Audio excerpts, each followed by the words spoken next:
Eu sou o Diogo Silva, e hoje eu vou te levar para Ashdod, uma cidade que, quando aparece nas páginas bíblicas, costuma vir cercada de tensão.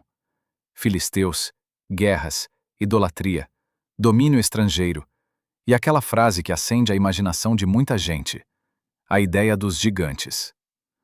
Só que existe um detalhe que muda o jogo. Ashdod não é só narrativa. Ashdod é chão, é ruína, é camada, é escavação. E quando a arqueologia começa a abrir esse solo, ela não entrega fantasia. Ela entrega uma história ainda mais impressionante, porque é real, complexa e cheia de viradas. Ashdod fica na planície costeira do sul do Levante, numa região que sempre foi corredor do comércio e de exércitos. Isso significa que a cidade nasceu, cresceu e sobreviveu num lugar onde o mundo antigo passava por ela. Gente, mercadoria, ideias, guerras e impérios. A grande assinatura arqueológica de Ashdod é o que os pesquisadores chamam de Tel Ashdod. Um monte formado por sucessivas ocupações humanas. Cada camada é um capítulo. Uma fase de prosperidade, uma fase de crise, um incêndio, uma reconstrução, uma mudança cultural. E esse é o primeiro mistério que a arqueologia revela com força. Ashdod não foi uma cidade. Foi muitas Ashdods empilhadas no tempo. As escavações e publicações ligadas ao projeto arqueológico de Ashdod mostram justamente isso. Estratigrafia detalhada, restos de construções e uma massa enorme de cultura material, sobretudo cerâmicas, metais, objetos de pedra, joias e selos. É o tipo de conjunto que permite reconstituir como a cidade funcionava por dentro, o que o povo comia, como armazenava, como construía, como negociava e como se reorganizava depois de cada crise. E aqui entra um dos pontos mais fortes para entender por que Ashdod aparece tanto quando se fala em filisteus. A arqueologia registra, de forma bem marcante, a transição entre o final da Idade do Bronze e o início da Idade do Ferro, período em que a região passou por mudanças profundas. Em Ashdod, isso aparece com clareza no material cerâmico. Surge um conjunto associado ao universo filisteu, com conexões e influências do Egeu, e com produção local adaptada ao ambiente cananeu. Pesquisas clássicas sobre esse tema analisam especificamente a cerâmica chamada Mycenaean 3C, encontrada em contextos de Ashdod e de outros centros filisteus, mostrando como esses estilos aparecem e evoluem no começo da presença filisteia na região. Traduzindo isso para uma imagem simples, é como se, de uma camada para outra, a cidade mudasse de assinatura cultural. Você começa a ver outros padrões, outras formas, outras decorações, outro jeito de fazer o cotidiano. Isso não é detalhe de museu.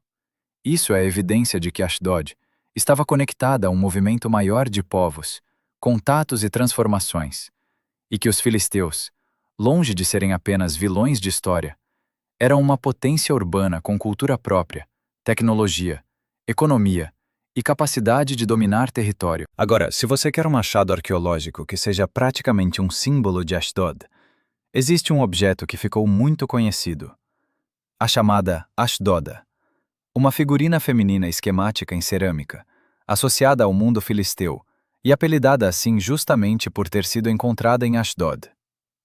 Ela é importante porque aponta para práticas e símbolos religiosos do ambiente filisteu, e isso conversa diretamente com o pano de fundo bíblico de uma cidade onde a religião fazia parte do poder e da identidade pública. E aqui a história fica ainda mais interessante. Quando a Bíblia descreve Ashdod como cenário de choque religioso, como no episódio em que a arca é levada para território filisteu e colocada num contexto de culto, a arqueologia não precisa provar cada cena para confirmar o mundo em que aquela cena faz sentido. Ela mostra uma realidade onde existiam objetos de culto, símbolos, tradição material religiosa e uma cidade grande o bastante para abrigar estruturas e práticas religiosas institucionalizadas. A arqueologia, nesse caso, ilumina o palco. Ela mostra que Ashdod tinha densidade cultural e religiosa para ser exatamente o tipo de lugar onde um confronto simbólico teria impacto. Um outro ponto que a arqueologia ajuda a enxergar é o tamanho do peso político de Ashdod. Em relatórios arqueológicos do entorno do Tel Ashdod, Aparecem referências a estruturas e áreas associadas a períodos de domínio imperial, incluindo menções a instalações e pontos identificados na pesquisa local, como a área onde se fala em um palácio assírio na região do Tel, além de outras estruturas de infraestrutura. Isso não é só curiosidade. É o sinal de que Ashdod não era periferia. Era cidade importante o suficiente para entrar na engrenagem dos impérios. E quando a gente desce da colina do Tel e olha para a costa, surge outra descoberta que dá dimensão estratégica a Ashdod. As pesquisas em Ashdod-Yan, a área costeira associada a um complexo marítimo, revelaram fortificações impressionantes, ligadas a um porto no período do Ferro, com características atribuídas ao controle assírio. Escavações encontraram uma grande muralha de barro e areia em formato curvo, pensada para proteger um ponto de acesso marítimo. Isso mostra uma coisa fundamental. Ashdod não era só cidade de terra. Ashdod participava da lógica do mar, do comércio e do controle costeiro, e por isso precisava de defesa pesada. Percebe como isso muda a leitura? Quando alguém diz Ashdod era perigosa ou Ashdod era forte, a arqueologia mostra o porquê. Posição geográfica, estrutura urbana, capacidade de defesa, integração com rotas terrestres e marítimas, e presença no tabuleiro imperial. Ashdod era, literalmente, uma peça estratégica. E cidades estratégicas na antiguidade raramente têm paz longa. Elas têm camadas de conflito. E tem mais. Ashdod continua sendo escavada e reexaminada. Há trabalhos mais recentes de escavação preventiva e sondagens conduzidas por autoridades arqueológicas, registrando novas áreas e bordas do Tel, mostrando que a história do lugar não está fechada em livros antigos. O solo ainda tem coisa para dizer, e o método arqueológico continua refinando o mapa do que existia, quando existia e como existia. Agora vamos falar de gigantes, do jeito mais honesto possível. O que a arqueologia entrega não é um esqueleto de 3 metros. O que ela entrega é, talvez, algo mais real e mais assustador. Uma cidade capaz de parecer gigante para qualquer vizinho. Uma cidade que domina rotas, que tem cultura material distinta, que se fortifica, que entra e sai de impérios, que influencia ao ponto de a Bíblia mencionar até a língua associada a ela como sinal de pressão cultural. Mesmo sem confirmar um gigantismo literal, o que o registro material confirma é que Ashdod foi um centro poderoso, e poder, no mundo antigo, cria gigantes na memória coletiva. Se você está curtindo esse mergulho e quer que eu continue trazendo cidades bíblicas com base em contexto histórico e arqueologia, se inscreve no canal agora e deixa o like, porque isso sinaliza que esse tipo de conteúdo vale virar série. E me diz nos comentários uma coisa bem direta. Você quer o próximo vídeo em Gati, Gaza ou Ascalon? Voltando para o enigma central. Ashdod é uma cidade que vive numa interseção. Ela é bíblica, mas também é arqueológica. Ela é símbolo de conflito espiritual nas narrativas, mas também é um caso de estudo sobre mudanças culturais no início da Idade do Ferro.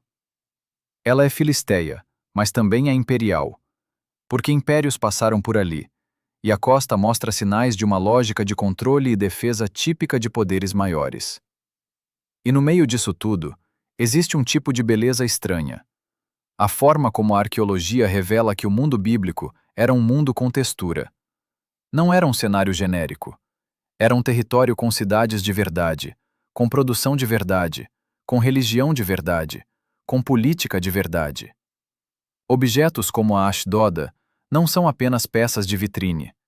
Eles são pistas de mentalidade, de simbolismo e de identidade filisteia. No fim, o mistério de Ashdod não é onde está escondida a prova definitiva.